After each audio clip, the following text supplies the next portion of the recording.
वचन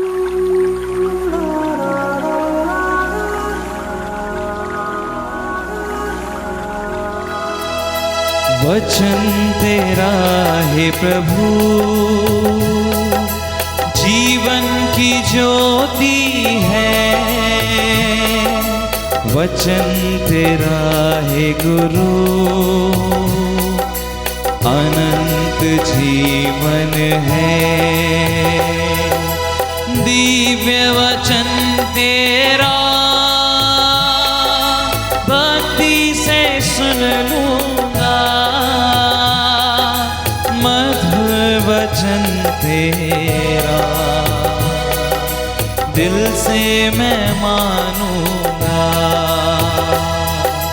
दिव्य वचन तेरा भक्ति से सुन लूंगा, मधुर वचन तेरा दिल से मैं मानूंगा। संत मत्ती का सुसमाचार अध्याय 16 से अध्याय 20 तक। अध्याय 16। फरीसी और सदूकी ईसा के पास आए और उनकी परीक्षा लेने के लिए उन्होंने स्वर्ग की ओर का कोई चिन्ह मांगा। ईसा ने उत्तर दिया, शाम को तुम लोग कहते हो मौसम अच्छा रहेगा क्योंकि आकाश लाल है। सुबह कहते हो आज आंधी पानी होगा क्योंकि आकाश लाल और बादलों से घिरा हुआ है। यदि तुम लोग आकाश की सूरत पहचान सकते हो तो समय के लक्षण क्यों नहीं पहचानते। यह दुष्ट और विधर्मी पीढ़ी एक चिन्ह मांगती है, परंतु नबी योनस के चिन्ह को छोड़कर इसे और कोई चिन्ह नहीं दिया जाएगा। इस पर ईसा उन्हें छोड़कर चले गए। समुद्र के उस पार जाते समय शिष्य अपने साथ रोटियां लेना भूल गए थे, इसलिए जब ईसा ने उनसे कहा सावधान रहो, फरीसियों और सदूकियों के खमीर से बचते रहो, तो वे आपस में कहने लगे हम रोटियां नहीं लाए इसलिए ये ऐसा कहते हैं। ये जानकर ईसा ने उनसे कहा अल्पविश्वासियों, तुम लोग ये क्यों सोचते हो कि हमारे पास रोटियां नहीं हैं, इसलिए यह ऐसा कहते हैं। क्या तुम अब तक नहीं समझते? क्या उन 5000 लोगों के लिए 5 रोटियां तुम्हें याद नहीं हैं? और तुमने कितने टोकरे भरे थे? और उन 4000 लोगों के लिए 7 रोटियां और तुमने कितने टोकरे भरे थे? तुम लोग क्यों नहीं समझते कि मैंने रोटियों के बारे में यह नहीं कहा कि फरीसियों और सदूकियों के खमीर से सावधान रहो। तब शिष्य समझ गए कि ईसा ने रोटी के खमीर से नहीं बल्कि फरीसियों और सदूकियों की शिक्षा से सावधान रहने को कहा था। ईसा ने कैसरिया फिलिप्पी प्रदेश पहुंचकर अपने शिष्यों से पूछा, मानव पुत्र कौन है? इस विषय में लोग क्या कहते हैं? उन्होंने उत्तर दिया, कुछ लोग कहते हैं यूहन्ना बपतिस्ता, कुछ कहते हैं एलियस और कुछ लोग कहते हैं यिर्मयाह अथवा नबियों में से कोई। इस पर ईसा ने कहा, और तुम क्या कहते हो कि मैं कौन हूँ? सिमोन पेत्रुस ने उत्तर दिया, आप मसीह हैं, आप जीवंत ईश्वर के पुत्र हैं। इस पर ईसा ने उससे कहा, सिमोन योनस के पुत्र, तुम धन्य हो, क्योंकि किसी निरे मनुष्य ने नहीं बल्कि मेरे स्वर्गिक पिता ने तुम पर यह प्रकट किया है। मैं तुमसे कहता हूँ कि तुम पेत्रुस अर्थात चट्टान हो, और इस चट्टान पर मैं अपनी कलीसिया बनाऊंगा और अधोलोक के फाटक इसके सामने टिक नहीं पाएंगे। मैं तुम्हें स्वर्ग राज्य की कुंजियां प्रदान करूंगा। तुम पृथ्वी पर जिसका निषेध करोगे स्वर्ग में भी उसका निषेध रहेगा, और पृथ्वी पर जिसकी अनुमति दोगे स्वर्ग में भी उसकी अनुमति रहेगी। इसके बाद ईसा ने अपने शिष्यों को कड़ी चेतावनी दी कि तुम लोग किसी को भी यह नहीं बताओ कि मैं मसीह हूँ। उस समय से ईसा अपने शिष्यों को यह समझाने लगे कि मुझे यरूशलेम जाना होगा, नेताओं, महायाजकों और शास्त्रियों की ओर से बहुत दुख उठाना, मार डाला जाना और तीसरे दिन जी उठना होगा। पैतरुस ईसा को अलग ले गया और उन्हें यह कहते हुए फटकारने लगा, ईश्वर ऐसा ना करें प्रभु, यह आप पर कभी नहीं बीतेगी। इस पर ईसा ने मुड़कर पैतरुस से कहा, हट जाओ शैतान, तुम मेरे रास्ते में बाधा बन रहे हो। तुम ईश्वर की बातें नहीं बल्कि मनुष्य की बातें सोचते हो। इसके बाद ईसा ने अपने शिष्य से कहा, जो मेरा अनुसरण करना चाहता है वह आत्मत्याग करे और अपना क्रूस उठाकर मेरे पीछे हो ले, क्योंकि जो अपना जीवन सुरक्षित रखना चाहता है वह उसे खो देगा, और जो मेरे कारण अपना जीवन खो देता है वह उसे सुरक्षित रखेगा। मनुष्य को इससे क्या लाभ यदि वह सारा संसार प्राप्त कर ले लेकिन अपना जीवन ही गंवा दे। अपने जीवन के बदले मनुष्य दे ही क्या सकता है, क्योंकि मानव पुत्र अपने स्वर्गदूतों के साथ अपने पिता की महिमा सहित आएगा और वह प्रत्येक मनुष्य को उसके कर्म का फल देगा। मैं तुमसे ये कहता हूँ, यहाँ कुछ ऐसे लोग विद्यमान हैं जो तब तक नहीं मरेंगे जब तक वे मानव पुत्र को राज के प्रताप के साथ आता हुआ ना देख लें। अध्याय 17। 6 दिन बाद ईसा ने पैतरुस, याकूब और उसके भाई योहन को अपने साथ ले लिया और वह उन्हें एक ऊंचे पहाड़ पर एकांत में ले चले। उनके सामने ही ईसा का रूपांतरण हो गया। उनका मुखमंडल सूर्य की तरह दमक उठा और उनके वस्त्र प्रकाश के समान उज्जवल हो गए। शिष्यों को मूसा और एलियस उनके साथ बातचीत करते दिखाई दिए। तब पैतरुस ने ईसा से कहा, प्रभु, यहाँ होना हमारे लिए कितना अच्छा है। आप चाहें तो मैं यहाँ 3 तंबू खड़ा कर दूंगा, एक आपके लिए, एक मूसा और एक एलियस के लिए। वह बोल ही रहा था कि उन पर एक चमकीला बादल छा गया और उस बादल में से यह वाणी सुनाई पड़ी, यह मेरा प्रिय पुत्र है, मैं इस पर अत्यंत प्रसन्न हूँ, इसकी सुनो। यह वाणी सुनकर वे मुंह के बल गिर पड़े और बहुत ही डर गए। तब ईसा ने पास आकर उनका स्पर्श किया और कहा, उठो, डरो मत। उन्होंने आंखें ऊपर उठाई तो उन्हें ईसा के सिवा और कोई नहीं दिखाई पड़ा। ईसा ने पहाड़ से उतरते समय उन्हें यह आदेश दिया, जब तक मानव पुत्र मृतकों में से ना जी उठे तब तक तुम लोग किसी से भी इस दर्शन की चर्चा नहीं करोगे। इस पर उनके शिष्य ने उनसे पूछा, शास्त्री ये क्यों कहते हैं कि पहले एलियस को आना है?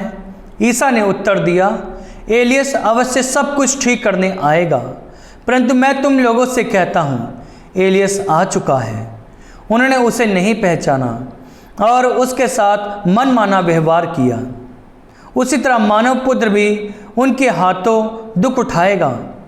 तब वे समझ गए कि ईसा यूहन्ना बपतिस्मा के विषय में कह रहे हैं। जब वे जनसमूह के पास पहुंचे तो एक मनुष्य आया और ईसा के सामने घुटने टेक कर बोला, प्रभु, मेरे बेटे पर दया कीजिए, उसे मिर्गी का दौरा पड़ा करता है, उसकी हालत बहुत खराब है और वे अक्सर आग या पानी में गिर जाता है। मैं उसे आपके शिष्यों के पास लाया किंतु वे उसे चंगा नहीं कर सके। ईसा ने कहा, अविश्वासी और दुष्ट पीढ़ी, मैं कब तक तुम्हारे साथ रहूं? कब तक तुम्हें सहता रहूं? उस लड़के को यहाँ ले आओ। ईसा ने अबदूत को डांटा और वह लड़के से निकल गया। वह लड़का उसी घड़ी चंगा हो गया। बाद में शिष्यों ने एकांत में ईसा के पास आकर पूछा, हम लोग उसे क्यों नहीं निकाल सके? ईसा ने उनसे कहा, अपने विश्वास की कमी के कारण मैं तुमसे ये कहता हूँ, यदि तुम्हारा विश्वास राई के दाने के बराबर भी हो और तुम इस पहाड़ से यह कहो, यहाँ से वहाँ तक हट जा, तो यह हट जाएगा और तुम्हारे लिए कुछ भी असंभव नहीं होगा। परंतु प्रार्थना तथा उपवास के सिवा किसी और उपाय से अपदूतों की यह जाति नहीं निकाली जा सकती। जब वे गलीलिया में साथ साथ घूमते थे तो ईसा ने अपने शिष्यों से कहा, मानव पुत्र मनुष्य के हवाले कर दिया जाएगा, वे उसे मार डालेंगे और वह 3 दिन जी उठेगा। यह सुनकर शिष्यों को बहुत दुख हुआ। जब वे कफरनाहूम आए थे तो मंदिर का कर उगाने वालों ने पैतरुस के पास आकर पूछा, क्या तुम्हारे गुरु मंदिर का कर नहीं देते? उसने उत्तर दिया, देते हैं। जब पैतरुस घर पहुंचा तो उसके कुछ कहने से पहले ही ईसा ने पूछा, सिमोन, तुम्हारा क्या विचार है? दुनिया के राजा किन लोगों से चुंगी या कर लेते हैं, अपने ही पुत्रों से या परायों से? पैतरुस ने उत्तर दिया, परायों से। इस पर ईसा ने उससे कहा, तब तो पुत्र कर से मुक्त हैं। फिर भी हम उन लोगों को बुरा उदाहरण ना दें। इसलिए तुम समुद्र के किनारे जाकर बंसी डालो। जो मछली पहले फंसेगी उसे पकड़ लेना और उसका मुंह खोल देना। उसमें तुम्हें एक सिक्का मिलेगा, उसे ले लेना और मेरे तथा अपने लिए उनको दे देना। अध्याय 18। उस समय शिष्य ईसा के पास आकर बोले, स्वर्ग के राज्य में सबसे बड़ा कौन है? ईसा ने एक बालक को बुलाया और उसे उनके बीच खड़ा कर कहा, मैं तुम लोगों से ये कहता हूँ, यदि तुम फिर छोटे बालकों जैसे नहीं बन जाओगे तो स्वर्ग के राज्य में प्रवेश नहीं करोगे। इसलिए जो अपने को इस बालक जैसा छोटा समझता है वह स्वर्ग के राज्य में सबसे बड़ा है, और जो मेरे नाम पर ऐसे बालक का स्वागत करता है वह मेरा स्वागत करता है। जो मुझ पर विश्वास करने वाले उन नन्हों में एक के लिए भी पाप का कारण बनता है, उसके लिए अच्छा यही होता कि उसके गले में चक्की का पाट बांधा जाता और वह समुद्र में डुबा दिया जाता। प्रलोभनों के कारण संसार को धिक्कार। प्रलोभन अनिवार्य हैं, किंतु धिक्कार उस मनुष्य को जो प्रलोभन का कारण बनता है।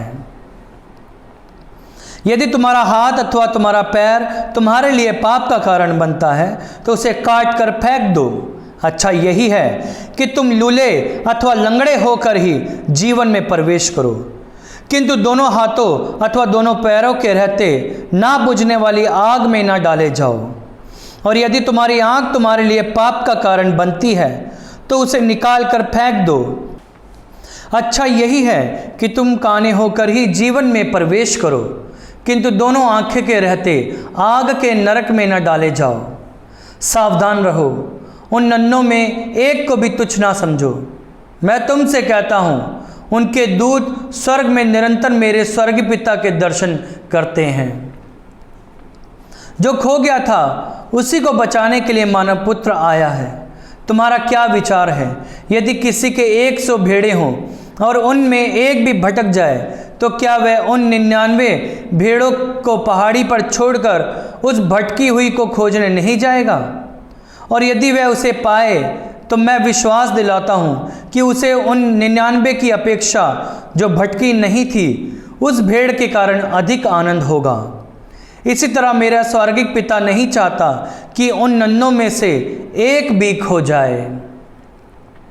यदि तुम्हारा भाई कोई अपराध करता है तो जाकर उसे अकेले में समझाओ। यदि वह तुम्हारी बात मान जाता है तो तुमने अपने भाई को बचा लिया। यदि वह तुम्हारी बात नहीं मानता तो और 2-1 व्यक्तियों को साथ ले जाओ, ताकि 2 या 3 गवाहों के सहारे सब कुछ प्रमाणित हो जाए। यदि वह उनकी भी नहीं सुनता तो कलीसिया को बता दो, और यदि वह कलीसिया की भी नहीं सुनता तो उसे गैर यहूदी और नाकेदार जैसा समझो। मैं तुमसे ये कहता हूँ, तुम लोग पृथ्वी पर जिसका निषेध करोगे स्वर्ग में भी उसका निषेध रहेगा, और पृथ्वी पर जिसकी अनुमति दोगे स्वर्ग में भी उसकी अनुमति रहेगी। मैं तुमसे यह भी कहता हूँ, यदि पृथ्वी पर तुम लोगों में 2 व्यक्ति एक मत होकर कुछ भी मांगेंगे तो वह उन्हें मेरे स्वर्गीय पिता की ओर से निश्चय ही मिलेगा। क्योंकि जहाँ 2 या 3 मेरे नाम पर इकट्ठे होते हैं वहाँ मैं उनके बीच उपस्थित रहता हूँ। तब पैतरुस ने पास आकर ईसा से कहा, प्रभु, यदि मेरा भाई मेरे विरुद्ध अपराध करता जाए तो मैं कितनी बार उसे क्षमा करूं? 7 बार तक? ईसा ने उत्तर दिया, मैं तुमसे नहीं कहता 7 बार तक, बल्कि 70 गुना 7 बार तक। यही कारण है कि स्वर्ग का राज्य उस राजा के सदृश है जो अपने सेवकों से लेखा लेना चाहता था। जब वह लेखा लेने लगा तो उसका लाखों रुपए का एक कर्जदार उसके सामने पेश किया गया। अदा करने के लिए उसके पास कुछ भी नहीं था, इसलिए स्वामी ने आदेश दिया कि उसे, उसकी पत्नी, उसके बच्चों और उसकी सारी जायदाद को बेच दिया जाए और ऋण अदा कर लिया जाए। इस पर वह सेवक उसके पैरों पर गिरकर यह कहते हुए अनुनय विनय करता रहा, मुझे समय दीजिए और मैं आपको सब चुका दूंगा। उस सेवक के स्वामी को तरस हो आया और उसने उसे जाने दिया और उसका कर्ज माफ़ कर दिया। जब वह सेवक बाहर निकला तो वह अपने एक सहसेवक से मिला जो उसका लगभग 100 दिनार का कर्जदार था। उसने उसे पकड़ लिया और उसका गला घोंट कर कहा, अपना कर्ज चुका दो। सहसेवक उसके पैरों पर गिर पड़ा और यह कहते हुए अनुनय विनय करता रहा, मुझे समय दीजिए और मैं आपको चुका दूंगा। परंतु उसने नहीं माना और जाकर उसे तब तक के लिए बंदीगृह में डलवा दिया जब तक वह अपना कर्ज ना चुका दे। यह सब देखकर उसके दूसरे सहसेवक बहुत दुखी हो गए और उन्होंने स्वामी के पास जाकर सारी बातें बता दी। तब स्वामी ने उस सेवक को बुलाकर कहा, दुष्ट सेवक, तुम्हारी अनुनय विनय पर मैंने तुम्हारा वह सारा कर्ज माफ कर दिया था। तो जिस प्रकार मैंने तुम पर दया की थी, क्या उसी प्रकार तुम्हें भी अपने सहसेवक पर दया नहीं करनी चाहिए थी? और स्वामी ने क्रुद्ध होकर उसे तब तक के लिए जल्लादों के हवाले कर दिया जब तक वह कोड़ी कोड़ी ना चुका दे। यदि तुम में हर एक अपने भाई को पूरे हृदय से क्षमा नहीं करेगा तो मेरा स्वर्गीय पिता भी तुम्हारे साथ ऐसा ही करेगा। अध्याय 19। अपना यह उपदेश समाप्त कर ईसा गलीलिया से चले गए और यरदन के पार यहूदिया प्रदेश पहुँचे। एक विशाल जनसमूह उनके पीछे हो लिया और ईसा ने वहाँ लोगों को चंगा किया। फरीसी ईसा के पास आए और उनकी परीक्षा लेते हुए उन्होंने यह प्रश्न किया, क्या किसी भी कारण से अपनी पत्नी का परित्याग करना उचित है? ईसा ने उत्तर दिया, क्या तुम लोगों ने यह नहीं पढ़ा कि सृष्टिकर्ता ने प्रारंभ ही से उन्हें नर नारी बनाया और कहा कि इस कारण पुरुष अपने माता पिता को छोड़ेगा और अपनी पत्नी के साथ रहेगा और वे दोनों एक शरीर हो जाएंगे। इस तरह अब वे दो नहीं बल्कि एक शरीर हैं। इसलिए जिसे ईश्वर ने जोड़ा है उसे मनुष्य अलग नहीं करे। उन्होंने ईसा से कहा, तब मूसा ने पत्नी का परित्याग करते समय त्याग पत्र देने का आदेश क्यों दिया? ईसा ने उत्तर दिया, मूसा ने तुम्हारे हृदय की कठोरता के कारण ही तुम्हें पत्नी का परित्याग करने की अनुमति दी, किंतु प्रारंभ से ऐसा नहीं था। मैं तुम लोगों से कहता हूँ कि व्यभिचार के सिवा किसी अन्य कारण से जो अपनी पत्नी का परित्याग करता और किसी दूसरी स्त्री से विवाह करता है वह व्यभिचार करता है। शिष्यों ने ईसा से कहा, यदि पति और पत्नी का संबंध ऐसा है तो विवाह नहीं करना अच्छा ही है। ईसा ने उनसे कहा, सब ये बात नहीं समझते, केवल वे ही समझते हैं जिन्हें यह वरदान मिला है, क्योंकि कुछ लोग माता के गर्भ से नपुंसक उत्पन्न हुए हैं, कुछ लोगों को मनुष्य ने नपुंसक बना दिया है और कुछ लोगों ने स्वर्ग राज्य के निमित्त अपने को नपुंसक बना दिया है। जो समझ सकता है वह समझ ले। उस समय लोग ईसा के पास बच्चों को लाते थे जिससे वे उन पर हाथ रखकर प्रार्थना करें। शिष्य लोगों को डांटते थे, परंतु ईसा ने कहा, बच्चों को आने दो और उन्हें मेरे पास आने से मत रोको, क्योंकि स्वर्ग का राज्य उन जैसे लोगों का है। और वह बच्चों पर हाथ रखकर वहाँ से चले गए। एक व्यक्ति ईसा के पास आकर बोला, गुरुवर, अनंत जीवन प्राप्त करने के लिए मैं कौन सा भला कार्य करूं? ईसा ने उत्तर दिया, भले के विषय में मुझसे क्यों पूछते हो? एक ही तो भला है। यदि तुम जीवन में प्रवेश करना चाहते हो तो आज्ञाओं का पालन करो। उसने पूछा, कौन सी आज्ञाएं? ईसा ने कहा, हत्या मत करो, व्यभिचार मत करो, चोरी मत करो, झूठी गवाही मत दो, अपने माता पिता का आदर करो और अपने पड़ोसी को अपने समान प्यार करो। नवयुवक ने उनसे कहा, मैंने इन सब का पालन किया है, मुझ में किस बात की कमी है? ईसा ने उसे उत्तर दिया, यदि तुम पूर्ण होना चाहते हो तो जाओ, अपनी सारी संपत्ति बेचकर गरीबों को दे दो और स्वर्ग में तुम्हारे लिए पूंजी रखी रहेगी। तब आकर मेरा अनुसरण करो। यह सुनकर वह नवयुवक बहुत उदास होकर चला गया, क्योंकि वह बहुत धनी था। तब ईसा ने अपने शिष्यों से कहा, मैं तुम लोगों से यह कहता हूँ, धनी के लिए स्वर्ग के राज्य में प्रवेश करना कठिन होगा। मैं यह भी कहता हूँ कि सुई के नाके से होकर ऊँट का निकलना अधिक सहज है, किंतु धनी का ईश्वर के राज्य में प्रवेश करना कठिन है।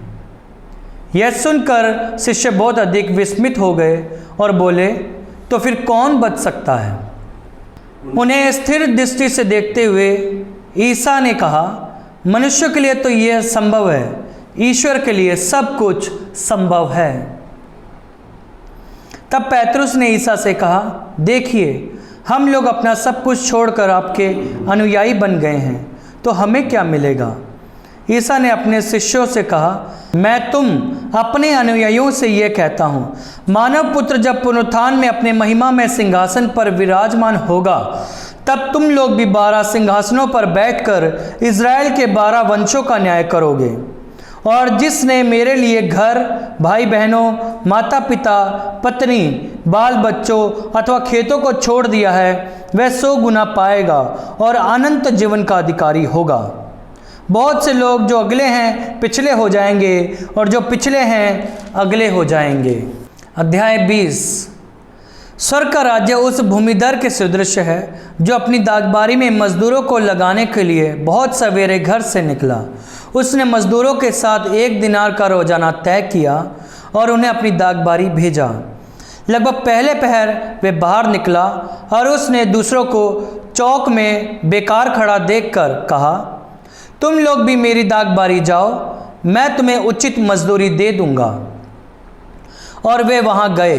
लगभग दूसरे और तीसरे पहर भी उसने बाहर निकलकर ऐसा ही किया।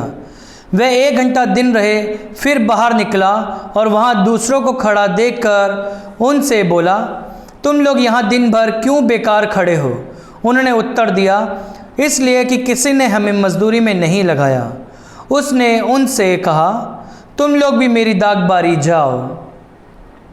संध्या होने पर दागबारी के मालिक ने अपने कारिंदे से कहा, मजदूरों को बुलाओ, बाद में आने वालों से लेकर पहले आने वालों तक सबको मजदूरी दे दो। जब वे मजदूर आए जो 1 घंटा दिन रहे काम पर लगाए गए थे, तो उन्हें 1-1 दिनार मिला। जब पहले मजदूर आए तो वह समझ रहे थे कि हमें अधिक मिलेगा, लेकिन उन्हें भी 1-1 दिनार ही मिला।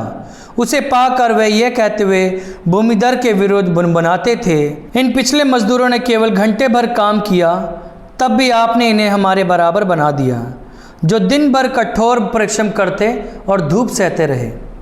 उसने उनमें से एक को यह कहते हुए उत्तर दिया, भाई, मैं तुम्हारे साथ अन्याय नहीं कर रहा हूँ। क्या तुमने मेरे साथ 1 दिनार नहीं तय किया था? अपनी मजदूरी लो और जाओ। मैं इस पिछले मजदूर को भी तुम्हारे जितना देना चाहता हूँ। क्या मैं अपनी इच्छा के अनुसार अपनी संपत्ति का उपयोग नहीं कर सकता? तुम मेरी उदारता पर क्यों जलते हो? इस प्रकार जो पिछले हैं अगले हो जाएंगे और जो अगले हैं पिछले हो जाएंगे।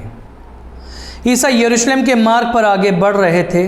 12 को अलग ले जाकर उन्होंने रास्ते में उनसे कहा, देखो, हम यरूशलेम जा रहे हैं। मानव पुत्र महायाजकों और शास्त्रियों के हवाले कर दिया जाएगा। वैसे प्राणदंड की आज्ञा सुनाकर गैर यहूदियों के हवाले कर देंगे, जिससे वे उसका उपहास करें, उसे कोड़े लगाएं और क्रूस पर चढ़ाएं, लेकिन तीसरे दिन वह जी उठेगा। उस समय जबेदी के पुत्रों की माता अपने पुत्रों के साथ ईसा के पास आई और उसने दंडवत कर उनसे एक निवेदन करना चाहा। ईसा ने उससे कहा, क्या चाहती हो? उसने उत्तर दिया, यह मेरे 2 बेटे हैं। आप आज्ञा दीजिए कि आपके राज्य में एक आपके दाएं बैठे और एक आपके बाएं। ईसा ने उनसे कहा, तुम नहीं जानते कि क्या मांग रहे हो? जो प्याला मैं पीने वाला हूँ, क्या तुम उसे पी सकते हो? उन्होंने उत्तर दिया, हम पी सकते हैं। इस पर ईसा ने उनसे कहा, मेरा प्याला तो तुम पियोगे, किंतु तुम्हें अपने दाएं या बाएं बैठने देने का अधिकार मेरा नहीं है। वे स्थान उन लोगों के लिए है जिनके लिए मेरे पिता ने उन्हें तैयार किया है। जब 10 प्रेरितों को यह मालूम हुआ तो वे दोनों भाइयों पर क्रुद्ध हो गए। ईसा ने अपने शिष्यों को अपने पास बुलाकर कहा, तुम जानते हो कि संसार के अधिपति अपनी प्रजा पर निरंकुश शासन करते हैं और सत्ताधारी लोगों पर अधिकार जताते हैं। तुम में ऐसी बात नहीं होगी। जो तुम लोगों में बड़ा होना चाहता है वह तुम्हारा सेवक बने, और जो तुम में प्रधान होना चाहता है वह तुम्हारा दास बने। क्योंकि मानव पुत्र भी अपनी सेवा कराने नहीं बल्कि सेवा करने तथा बहुतों के उद्धार के लिए अपने प्राण देने आया है। जब वे यरीहो से निकल रहे थे तो एक विशाल जनसमूह ईसा के पीछे पीछे चल रहा था। सड़क के किनारे 2 अंधे बैठे हुए थे। जब उन्होंने यह सुना कि ईसा सामने से गुजर रहे हैं तो वे पुकार पुकार कर कहने लगे, प्रभु दाऊद के पुत्र हम पर दया कीजिए। लोग उन्हें चुप करने के लिए डांटते थे, किंतु वे और भी जोर से पुकारते रहे, प्रभु दाऊद के पुत्र हम पर दया कीजिए। ईसा ने रुककर उन्हें बुलाया और कहा, तुम क्या चाहते हो, मैं तुम्हारे लिए क्या करूं? उन्होंने उत्तर दिया, प्रभु हमारी आंखें अच्छी हो जाएं।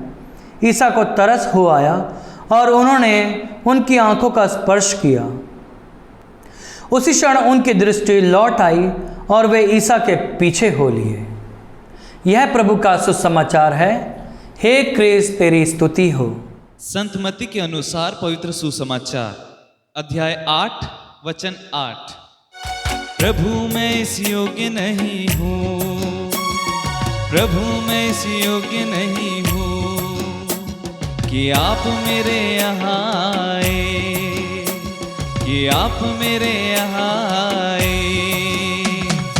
आप एक ही शब्द कह दीजिए, आप एक ही शब्द कह दीजिए, मेरा नौकर चंगा हो जाएगा, और मेरा नौकर चंगा हो जाएगा। हम आपकी स्तुति करते हैं, आराधना करते हैं, जय जयकार करते हैं। आप महान ईश्वर है प्रभु। प्रभु जी आपने 5000 लोगों को 5 रोटी से खिलाया, पर उससे पहले हम पढ़ते प्रभु जी मत्ती का अध्याय 14 का 18 में ईसा ने कहा, उन्हें यहाँ मेरे पास ले आओ। हाँ प्रभु जी, उस 5 रोटी को आपने कहा मेरे पास ले आओ, उन्हें यहाँ मेरे पास ले आओ। हमारी चिंताओं को, हमारे परेशानियों को, हमारी बीमारियों को आप कहते हैं मेरे पास ले आओ। प्रभु जब आपके पास हम लेकर आते हैं उसका प्रभु समाधान होता है। आज के दिन प्रभु हम अपनी सारी चिंताओं को, हमारे सारे दुखों को, दर्द को, पीड़ाओं को प्रभु आपके हाथों में दे देते हैं, और आप उन्हें प्रभु आशीष में बदल लेगा। ये हमारी प्रार्थना है प्रभु आपके पवित्र नाम पर, आमीन। सर्वशक्तिमान ईश्वर पिता, पुत्र और पवित्र आत्मा आप सबको अपना आशीर्वाद प्रदान करें, आमीन। जय यीशु।